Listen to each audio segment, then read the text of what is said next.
This is White Plains Week, the weekly roundup of White Plains, Westchester, and world news.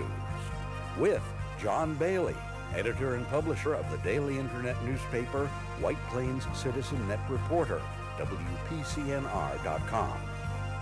Jim Beneroff, editor and publisher of SuburbanStreet.com and WhitePlains.com. White Plains Week, what's happening? Who are the newsmakers? What's in store for the future?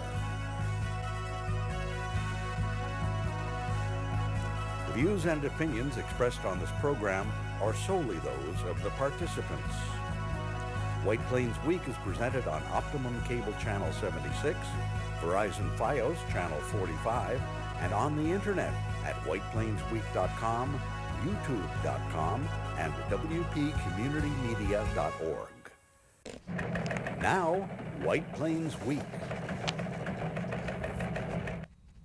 Good evening, Mr. and Mrs. White Plains, Westchester, and the world. John Bailey, the old Citizen reporter, and the news roundup of the week. Let's go to the video newsreel, March of Time. And it is politician time. And roving bands of politicians and their campaign workers start ringing doorbells to acquire signatures for races to replace Tuesday, June 23rd, the largest Democratic primary in decades.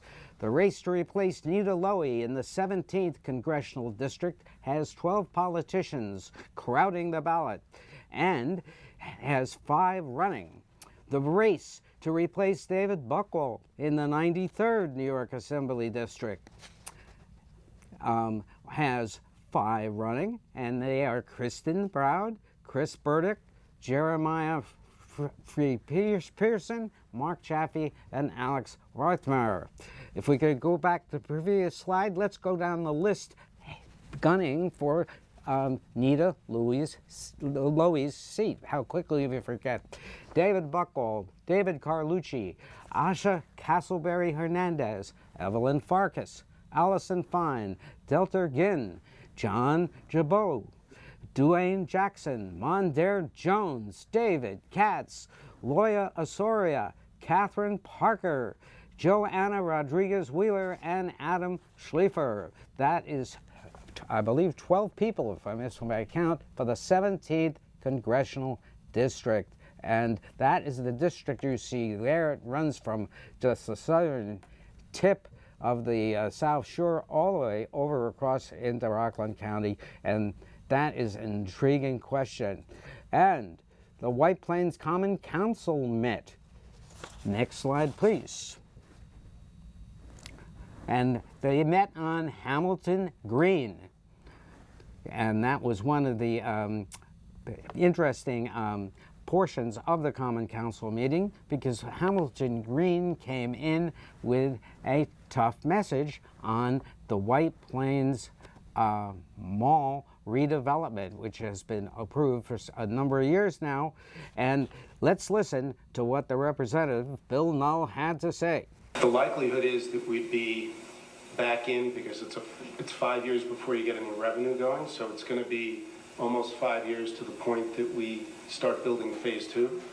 So, I mean, it's 2 years would be better than 1 year. 1 year is impossible. There's no way that.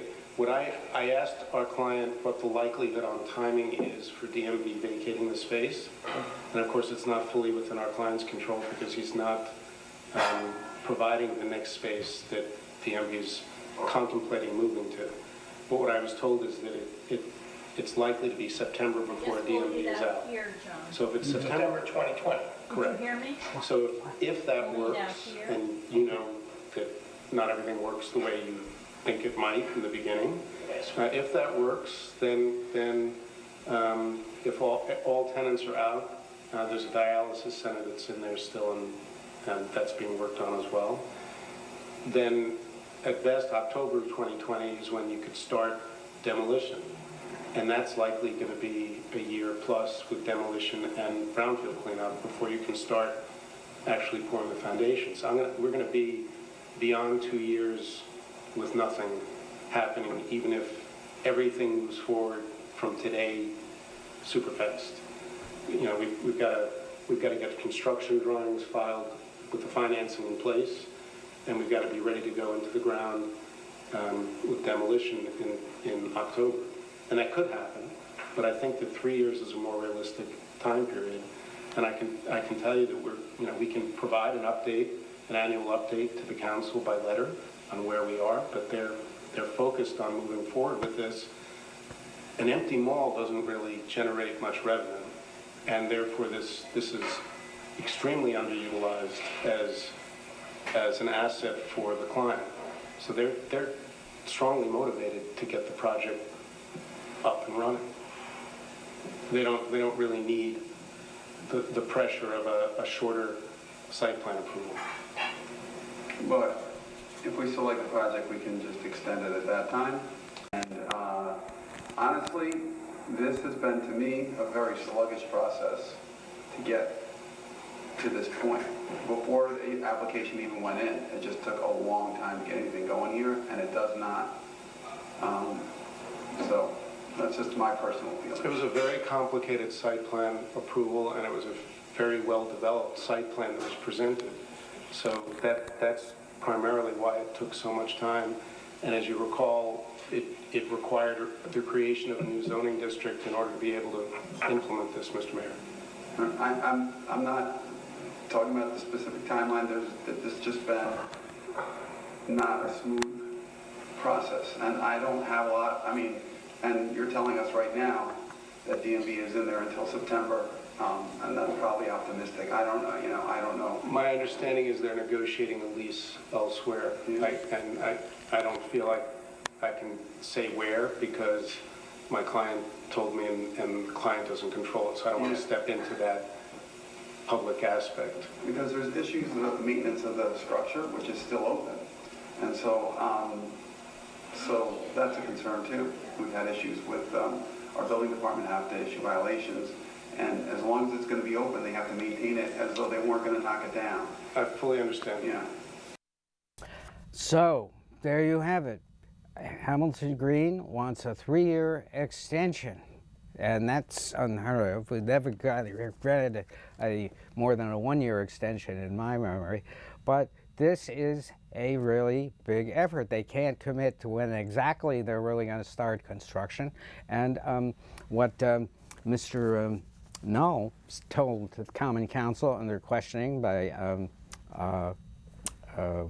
Jennifer Puja, one of the council persons, was that they are going to be trying to put together the financing, and we do not have that apparently yet, and they wouldn't reveal whether they had one source or two. But be that as it may, this is a delay in starting this massive keystone project of reviving Main Street and making it attractive. This was one of the first plans that was presented by a developer to take over that mall, and it has not gone smoothly. As the mayor points out, it's the first time I have seen the mayor visibly upset with the way a developer is going with a project. But he has every right to be, and I congratulate the council for asking hard questions of a developer, because that's what you have to do when things are not going as planned, and time is of the essence in construction. When the city center was built and then the Ritz-Carlton was built, both projects quite complex, very similar to this White Plains Mall project, were built in 2 years each. It was it was just absolutely a terrific job by the developer getting that done. That was, of course, Louis Capelli, who's doing the same thing over at 55 Bank Street, which topped off last week. So this is a concern for how White Plains developments, I think there are about 7 or 8 that are approved. When are they going to come on stream? You've got Bank Street coming on, and you've got the Mitchell at Post and Mamaroneck, which is going up. There are girders going up into the sky this week, which is always a good thing. But now we are perhaps running a little bit behind the competition down in New Rochelle, who take like 90 days to approve a site plan, and they're throwing it up. But we will see how those projects down in New Rochelle develop, whether they can handle the excess of automobiles, etc. But the problem is the White Plains stuff is not getting done in a timely manner, and this is going to hurt us. In fact, we are still awaiting the request for proposals that the city received from developers for their 4 parcels by the White Plains train station. I mean, we hope that will be coming along soon.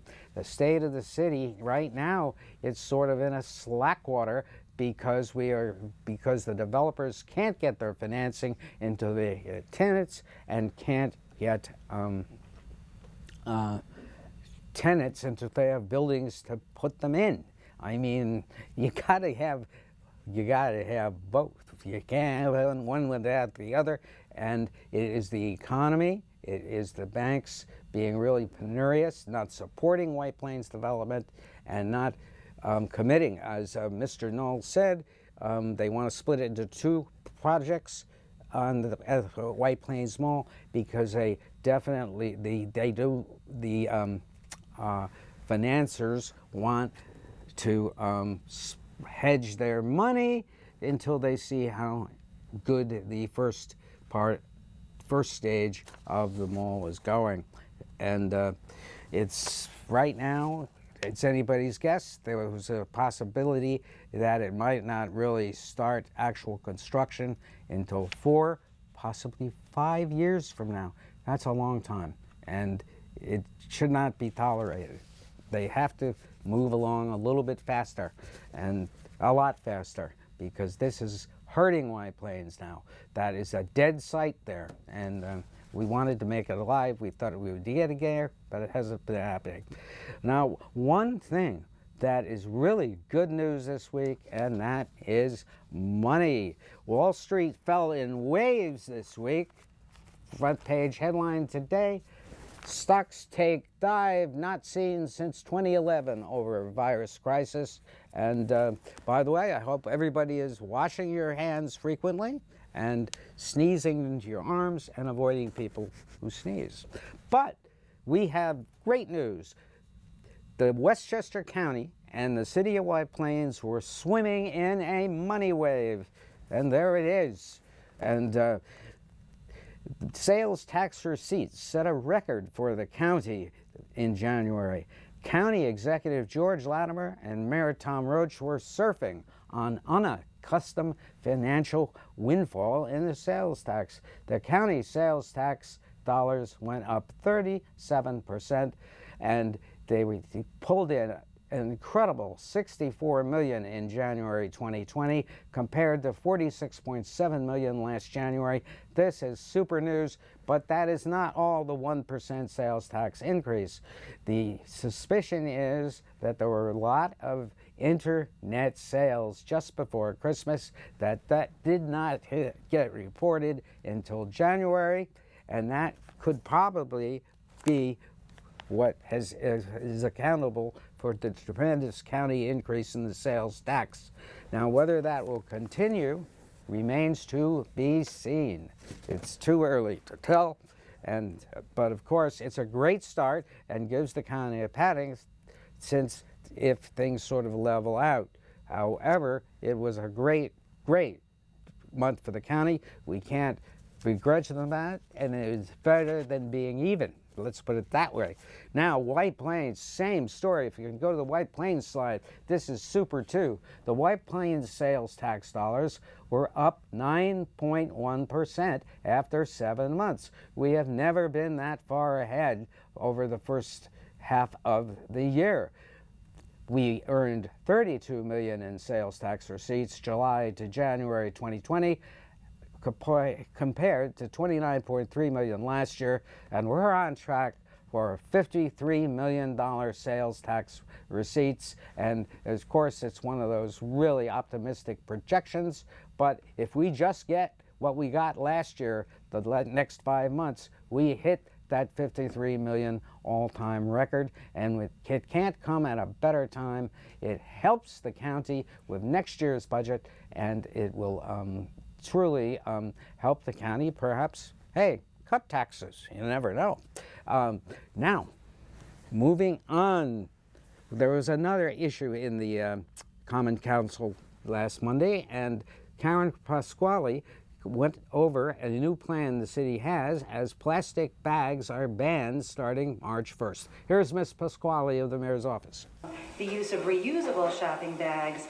The state also included the ability for counties and cities to impose a 5-cent fee on the use of paper carry-out bags. So again, a lot of folks feel that paper is an environmentally friendlier alternative to plastic, but the fact is producing paper bags is resource intensive.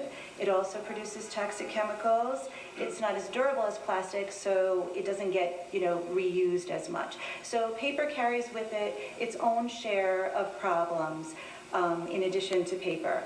So what the Bag Waste Reduction Act does is that it allows, again, cities and counties to impose this 5-cent fee per bag. The municipalities that do that, they are eligible to receive 40% of the monies collected within their municipalities. The remaining 60% goes to the state, and that 40% comes back to us. And the Bag Waste Reduction Act is very specific. That 40% is to be used specifically, and I'm quoting from the law, for the purpose of purchasing and distributing reusable bags with priority given to low and fixed income communities. And that is, sorry, I didn't bring a typical paper bag with me to demonstrate what you will be carrying your groceries home in, and God knows what else. But be that as it may, it's a good move by the city to sort of spread reusable bags throughout the city, and we await details on that. Very well explained by Ms. Pasquale, I might add, and it's just good to see the city is moving in the right direction green-wise. Now, another green issue is that the Department of Public Works Commissioner Richard Hart announced a plan to extend the Greenway to Bolton Avenue. Now, the blue arrow points to the new section that is going to be constructed by spring, we are told, in the Common Council special meeting Monday night, and that is the new section on the top. So you'll be able to walk and through the to Bolton Avenue, and then it'll be extended beyond that eventually to Bryant Avenue. So the Greenway continuing growth after years of waiting to do this. Also, the city is going to make $640,000 in a deal with an organization to replace the light towers at a number of fields. And that is another indication of how the city is getting things done and using, I believe, at least a good way of getting money back on getting those things done. Now, we have on People to be Heard this week Dan Seidel as the guest, and you can see his take on what is happening with the appellate court in Brooklyn on the Gedney-Fasny appeal, and as we enter a 10th year, still in court. And Mr. Seidel takes you through a very complex matter, and those are all the papers that Mr. Seidel had to supply as a request by the Fasny organization, and he's getting them in by March the 9th. But if you want to see his complete interview and what this means for the future for White Plains and persons opposed to projects that they don't like, you should tune it in at 7 p.m. Saturday or see it on WPCommunitymedia.org, the White Plains Television website. It's a must-see for legal aficionados. Now, I was also honored this week to visit a breakfast held by Richmond Community Services, and I met two of the honorees that work at Lexington House, and they are Hensel Cole on left and Ann Palmsworm in the middle, and that's yours truly. And the breakfast is held to honor persons nominated by persons in the organization for doing tremendous work and service to persons with disabilities. Here's Pisa Lipovac, the executive director of Richmond Community Services, telling why these people are so important. Recognizes you for that one thing that you did. It's not, it's not that you have to be a consistently great performer to be recognized, but it's really trying to boost the idea that you can, we all have it in us to do that one extra thing, that one extra time, that really adds to the quality of services that we provide, and it really makes lives of people that we support much better. And what I also like that now when this award is really living its life here and it's been happening for a while, I like the fact that we are nominating people from all various departments, because sometimes it's difficult for people who sit in the office to see themselves connected to the mission, because they're not day to day with our residents, they're not spending time, they're not working directly. But it's good for everybody to know that every little piece of this agency contributes equally in different capacities, but equally to the quality of lives that we provide for people that we support. So it is my favorite event, and I'm glad to see this event grow. Every year we have more and more people who receive the award, which is absolutely terrific. So we're gonna go down the list. We'll tell you all the great things that people did, and there are things that there's just such a spectrum. Yes, they honored 65 workers in the Richmond communities in Yonkers, and they were all nominated by their peers, their fellow workers, and I think that's a great practice. And not only that, but it is very important to realize that these private care workers for persons with disabilities are paid much lower than the state-run facilities, which are just not as good. And that is because the state-run facilities for persons with disabilities is unionized, and they automatically got 2% a year for 10 years. In the private sector of group home operators, they were not rewarded hardly at all, 0.2% over 10 years, but things did change back in 2018 when they got 2% in January and 2% in June.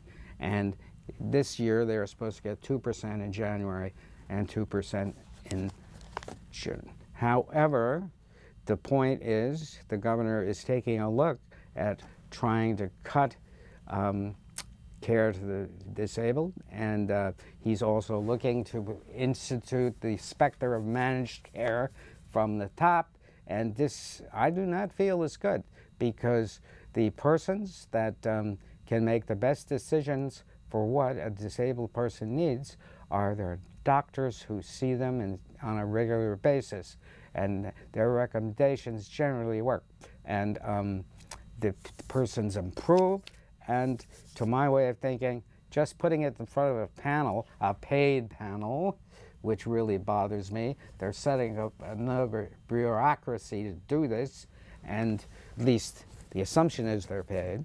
But they should not have that much power to overrule what a physician or a specialist feels is important.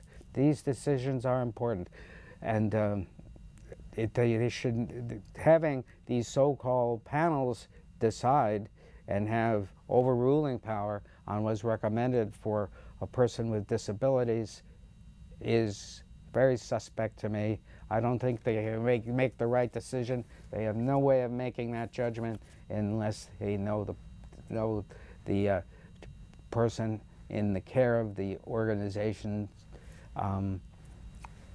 personally on a regular basis. It's a bad idea.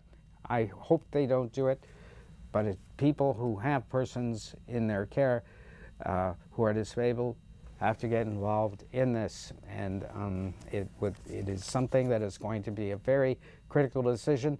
The government can't, the governor should not cut his stupid budget on the backs of the disabled and the persons most in need of care. So in the final comments, I'd like to go back to the 17th Congressional District race, which features, I believe, 12 people. There's so many on the list I can't count. Could we pop back to the 17th? Here we are. Now, all those people are running for this seat that Nita Lowey is vacating because it's open season. It's a pathway to a position that you never have to worry about anything again. You get your health care free, you get a tremendous salary in the House of Representatives, and your main job is to conduct money back to your congressional districts. And it's usually to the voices that matter the most, I think. And everybody wants this because it's a pathway to the Washington paradise where you never have accountability, you don't have to take full responsibility for any vote, and all you have to do is explain it and say that it's needed. We hope these politicians, that eventually the politician that wins that seat, because winning the primary in June is tantamount to being elected, because no one of consequence will be run against you. And now into the 93rd New York Assembly District slide, we just want to point out that this is another interesting thing that is happening. If we can go back to the slide on the 17th district, we have 5 persons running for that seat, and whoever gets that seat will be stepping into an organization that just upped their salaries to $179,000 a year. That's unbelievable. $174,000 a year. Absolutely unbelievable raise. Not a good thing. A horrible decision by them. And a bit of good news, Ebersol Rink had its annual exhibition. There are some of the exhibitioners here getting their tremendous bouquets, and they skate out. And there they go, skating into the sunset. There they go, and everybody performed well. And the great thing about this whole exhibition is, from the littlest skater to the accomplished skaters, nobody fell, everybody landed, their concentration was great, and skating at Ebersol Rink, the Happy Rink, has another happy year. John Bailey, good night for White Plains Week. This has been White Plains Week, news and commentary about White Plains, Westchester, and the world. The views and opinions expressed on this program were solely those of the participants. White Plains Week, produced by White Plains Citizen Net Reporter, and presented on Optimum Cable Channel 76 and Verizon Fios Channel 45.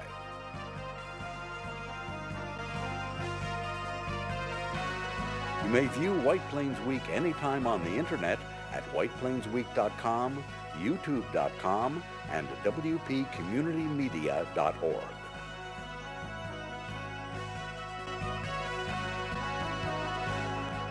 For White Plains Week, this is Peter Katz speaking.